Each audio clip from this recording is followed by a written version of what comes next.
talking and continuing on our previous.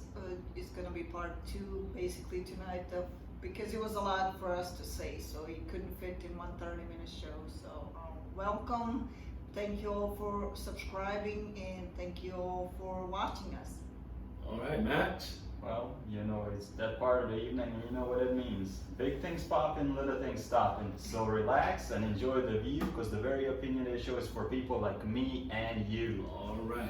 Hey, you know what? I want to first give a shout out to my nephew for the Quality Life podcast, Rod T, and his partner in crime, the Messiah Boss. Please give those guys a shout out. Subscribe to those guys. They are doing real good things for their generation. You know what? They got a lot of wisdom on him. I was kind of surprised, but I wasn't surprised. Of course, he's related to me. Absolutely, we have to acknowledge them. Hi guys, and thanks for watching us, and we are watching you and enjoying what you have in store, and we are very proud of you. Now, Max, Jason said there's a lot of wisdom in your show. there's a lot of wisdom. Max, I just want to jump right into it. Max, come on, give me a definition of a undercover racist. Ooh, you mean the closet racist? A closet racist. Our society is filled with a lot of those people, man. It could be your coworker, it could be one of your relatives, a friend, but the definition, if you even bother to look up the term closet racist, on the internet you'll find, something else, saying something along the lines, those are the people who do everything to seem like they're not racist, but they are racist, and they kind of go above and beyond, like acting like they're not, but they truly are. And I think we all, in my opinion, it's those people, that you might be cool with, or you might hang out here and there, and they seem just like a decent, nice person. However, behind your back, they'll go create, a Twitter or Instagram or a fake, account on the Facebook, and they'll say, they talk about like how your race is inferior and how, their race is superior and all of these other things that they wouldn't necessarily say it to your face. But they go on and they, still act like they're friendly to you and everything else. But then they talk all this mess against you and against, people of shade of your color about it. And which is something I think that this society has quite a lot of those people, It sounds like they on the down low, low racists. But come on, Miss Snow, what do you think about what we call a closet racist? Closet racists, they are, as Maximilian said, it's everywhere. I believe each of us work with at least one of them. If not, at least one. At least one. I got one in the crowd. At least one, we all have that one. Then it's a coworker, cordial with us at work, but they would never go any deeper with us in any type of friendship. And I would also have to mention those who are racist towards same race, but if they're in a multiracial relationship, they will hate you for being in relationship with somebody who's a different race. Oh man. So it's deep. I understand, but we do have them. You can observe them sometimes. They will not be really, participating kind of. They will be there, but they're not there. But however, of course, they will never be your friends or come to your house. You will not want to invite those people to your house. Of course. I mean, why would you want to invite somebody? And this is the thing, though. We all seen people like that, especially in the age that we live in. Everything's like online, and everybody leaves these, crumbs, online crumbs, internet crumbs, that you can put somebody's, let's say, email address, and while they may have associated that email address with one account that you may be friends with them, they may have a completely different name with that same address on the other account. And then, the issue there is, they go on the other account and they demonize people of your shade of the color. They talk all these nasty, horrible, awful things. but then they come to you and they, you know, act all cordial and nice. And I think, you know, we've all witnessed people like that. We all seen it. We may even have one or two people like on our Facebook who are actually like that, and we notice that, but you know, we don't necessarily go and like really have a great conversation with them. But unfortunately, I think most people who do that are actually afraid. They're afraid, I think, to admit who they are, or they're maybe just reliving somebody else's pain. Maybe somebody in their, you know, generation before them in their family had an issue with somebody, and then they transfer that pain and install all those evil negative thoughts to them. Right. So I think it's just my personal opinion. I believe racism is a learned behavior. Yeah. It is. You know, I'm not going to even say it's embedded in your DNA, because children, what I have noticed, because I work with children, and what I noticed that they don't see color until adults bring it up, or they bring something negative up about the individual. Right. And now you begin to teach your child. And I'm tell you something, if there's any racist person here now in this generation, that means you had to be taught that. Right. It's not that you just wake up and say, I'm gonna just be a racist. No, you had to be literally taught that by an adult. Right. So no excuse. You know, you should have no excuse for the time that we are living in, today's time.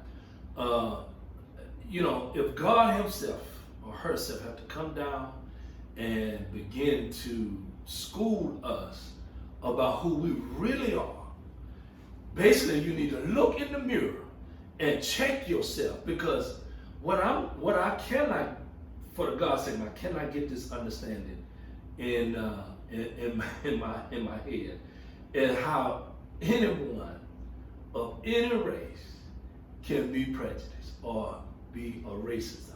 Not the word prejudice, but being a racist. Simply because we always have somebody in our family just not right, just not properly right. So it's like, you know, somebody is not going to be like real well, you know, in your family. So of course that leads to another issue with mental illness. Right. Now, you know, does that lead, Miss Snow? Does that, you think racism maybe is stems from some mental defect? I'm sorry, because you know I've seen and heard that's say some crazy stuff. Right. You know, like, and you look at the person, this person got to be really crazy. Why would they say some stuff? You know what? As I mentioned before in our previous show, then we do all have a mental health condition that we might don't know about, and we were not diagnosed and no one told us about it. So I deeply believe, for example, I would post a picture on my social media. There are people who would say, most people who do know me well, they would say, oh, great picture, you all guys look good. There are people who will dissect a picture by specifically pointing out skin color of the people in the same picture. And and to save my life, I do not understand what are they trying to say. I do know who I took picture with, and I take picture with the people that I'm only close to. Correct. So that comment was beyond inappropriate, and always try to think, what are you trying to tell me? I mean, you pretend to be my friend. Are you gonna say, "Hey, I'm glad you're alive and well," that's or the key you word. just pretending? Yeah. Pretend. And I'm trying to understand deeply on a psychological level, what is it that it bothers you about the different skin shade? Well, maybe they wish they was in your position. What is it? Oh, yeah, it could be underlying jealousy. That's a number one, you know, but it could be a lot of different things that I just can't, you know, I really would need some psychiatrist or mental health provider to just crazy. Just classify this for me. Well, this is the thing though. Those are the things that are really hurtful. You know, people that you think you're good with, that you're cool with, but then they go that way in that manner. You know, that sucks. I think, you know, that stings. You know, then you really see who people are for who they really are. You know, and this is the thing though. if some random person, let's say, calls me a name on the street, you know, it, who are you to really say anything to me? Like, I don't really care. And this is the thing though. I wanted to bring up a very specific case. So I used to go, to college, and I used to take a bus with my friend. My friend Dakari. He was a really smart dude. We always, not always, but oftentimes we would take a bus together. We had a few classes in, and everything was cool. Sometimes when we didn't see each other, in a while, we walk up, give each other a hug, it was all good, So one day I was about to get off the bus, so, I shook my friend's hand, and I was just still saying a couple of words with him, while this lady over here was sitting down, and she just looks at me and she calls me a honky. She says honky. And I looked at her and I was like, first of all, I'm trying to figure out, I don't know, have you ever spoke to somebody, my shade color? Maybe like, is that your way of saying hello, trying to introduce yourself? Right. Like, but this was an older lady, like in her 30s or 40s. This wasn't just like a kid, Right. So she knew better. Yeah, so I just looked at the lady and I just looked at her and I was like, oh well, Right. But still, don't think that I don't acknowledge you being a racist. Right. I'm just saying I'm not getting into with somebody ignorant and means nothing to me. But see, that's the key word, is being ignorant. Period. Right. Look, black people been called ugly words, and what I learned over the years is that if you're ignorant, you're that word that normally black people. So it doesn't matter with, I think, the color of a person when you act ignorant. Right. I had to explain that to a young man on my bus. It was crazy to me because he was young, like really young, and I only had 2 black kids on the bus, but this kid was a Middle Eastern kid.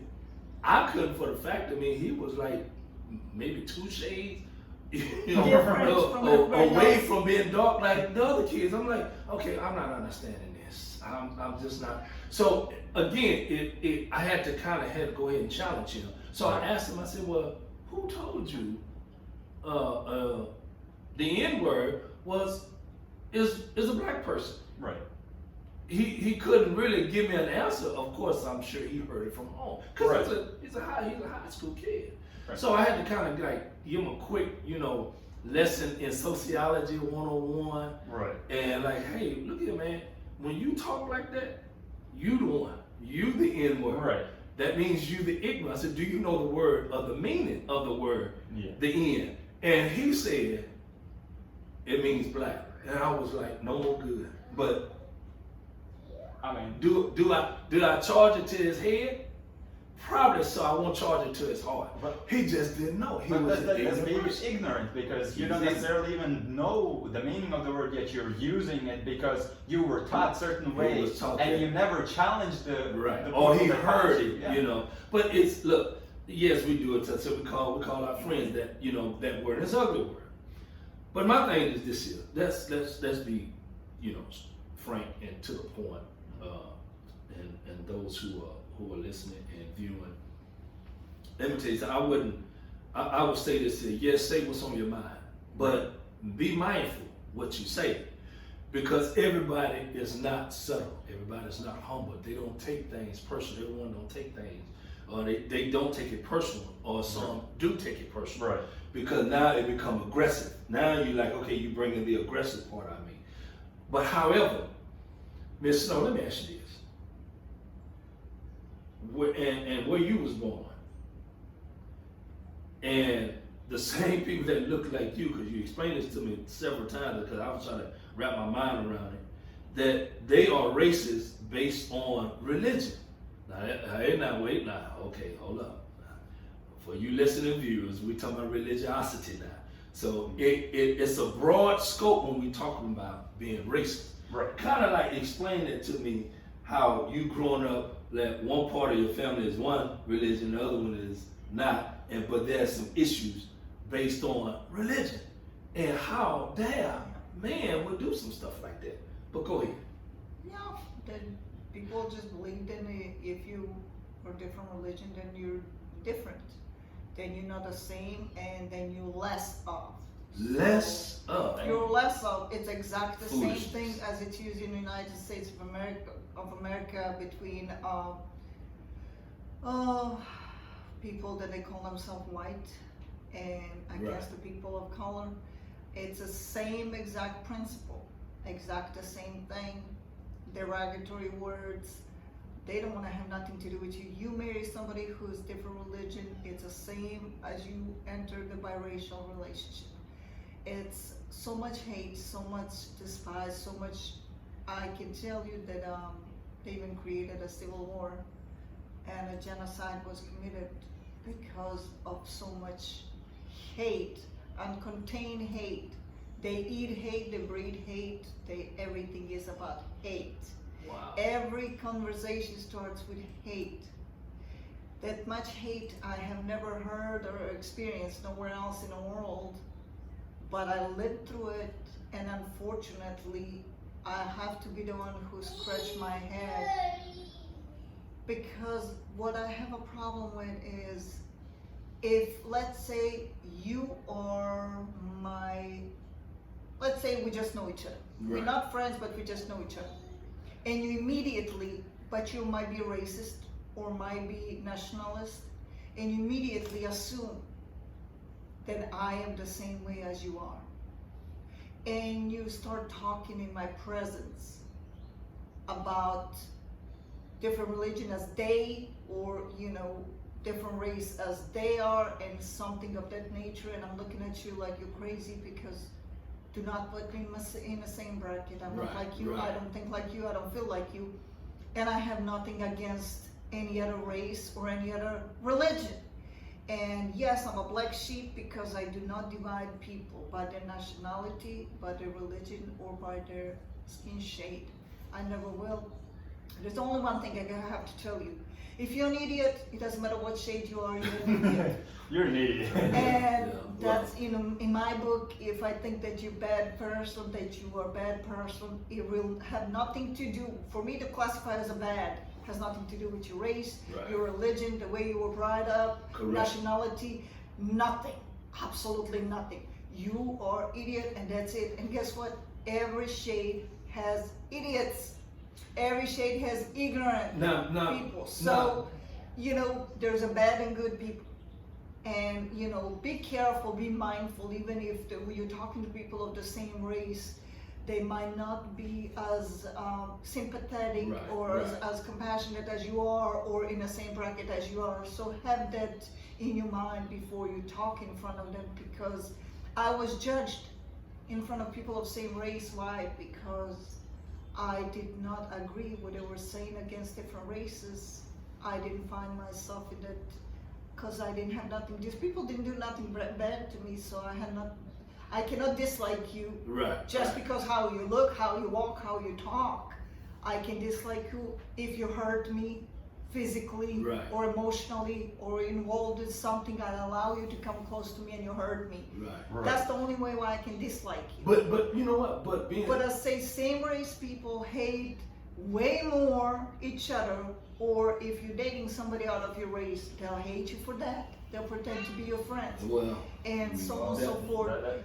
They will talk to you. They don't know who you have at home. They don't know who's your husband. They don't know who are your children. They don't know who are your parents. And they just see your skin shade, and then they think immediately that you think exact as they are. And you're part of that, whatever social norm is for certain race, and it's created in here, and that's not the case. Well, look, at the end of the day, my thing is this here.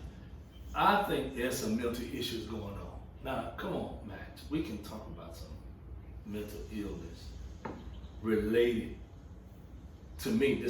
I'm thinking it has a core line with being a racist, because there's, like I said, you don't just wake up and say, okay, I'm gonna be a racist. Well, I think it's just the generational thing. Like I said, I don't think it necessarily has to do much with the mental health issue as it does as the environment you were brought up and the closest people to you that had influence and impact in your life. I think that's what actually kind of creates people to be racist or hateful, because like you said, hate is taught. It's not part of our soul. It's not part of our mind. It's not part of our nature. Right. The only two fears that we're born with is fear of falling and loudness, and everything else is taught. You know, and like I said, I have heard people make excuses. Look, it's a touchy subject, but at the same time, you know, I do want to hit on the mental illness because what I have seen it done to family members, personal good friends, and all because they, for whatever reason, could have been finances or whatever, that led them not to get professional counseling. You know, whether you got to get a core group of men or women at your local church or your local lodge or whatever to say, hey, let's talk about this issue. And it could be various issues, but at least you have a core group where you can release and you can, you know, relax, you know, around the same people that may have experienced what you have gone through. But I think when people they don't say nothing and they keep it all bottled in, it becomes an issue down the line. Well, that's an unfortunate fact because that's how the people who were brought up the old-fashioned way. Oh, if they're not your family, you don't talk about it outside the family. You know, that type of stuff. Yeah, you know, keep family stuff private. Right. You know? And I was raised around that stuff. Well, we just didn't talk, you know, about our family issues, not outside the four walls of house. But I just believe, you know, it's a broad scope because I see it every day, even in the children. And I'll be trying to say, well, where is they getting off? Is they getting any help at home or at school? Because, hey, wait a minute. If your number one top defense should be your parents. That's the first line of defense. Then when you go to school, you got the counselor. Well, here come your community, which is your local church or your local pastor. Somebody need to be saying, hey, because we see issues going on, but we want to let the media talk about it. Well, you know, like I said, let's keep, kids and stuff out of the priest's way. I'm just saying, you know, Catholic priests do not make good babysitters, and I'm not saying go to your priest, man. I'm just saying skip the priest part. Go to professional, licensed professional, but come on, let's leave a priest out of this. You know what? Go to the Pentecostal Baptist. The priest. I'm sorry. No, no religion. No. You know, it's go to the mental health provider. You know, it's like I said, it's a touchy subject because, like I said, in the African American community, we have been taught that Jesus is your counselor. Now, I can go on and say some stuff that. So you're telling me white man is your counselor? Hey, that's what they basically at the bottom line is with the blue eyes that and brown Jesus hair is your counselor.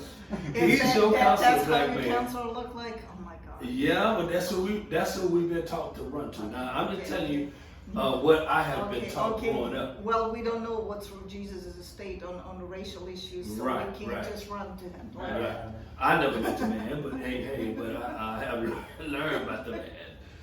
But I mean, come on, Max. I know, you know, you probably seen it in school. You know, of course, you know, people can hide stuff real well through pills, or through alcohol, through drugs, and they are trying to get through just for the day. Right. You know, oftentimes, you know, that's the whole battle with the mental issues. That's actually oftentimes what they refer to as take that one day at a time. You know, and unfortunately, you know, mental illness brings often a lot of, you know, self-medicating, you know, issues. You know, some people may drink a lot of caffeine to kind of keep that high, you know, to keep them feel something or feel up for a little bit. You know, some people might get into, you know, heavier drugs, you know, smoke weed. They might go do cocaine, you know, ecstasy pills. There's so many things, so many different, addictions and chemicals that people get. That turns into a coping mechanism, unfortunately. Abuse of drugs oftentimes turns into a coping mechanism. That's not a good coping mechanism. Because look, I'm going to say, growing up, I had some problems. And and I have experienced some depression. Okay. However, how you say have I overcome it over the years? I have my moments, where I don't have to deal with that part of my journey. Right. But guess what? It comes back every now and again. It pops You up, know, but have I learned coping mechanism through meditation, through some reading, through some relaxing? I think just self getting away, just unwinding, trying to connect with the universe as well as the Creator Himself.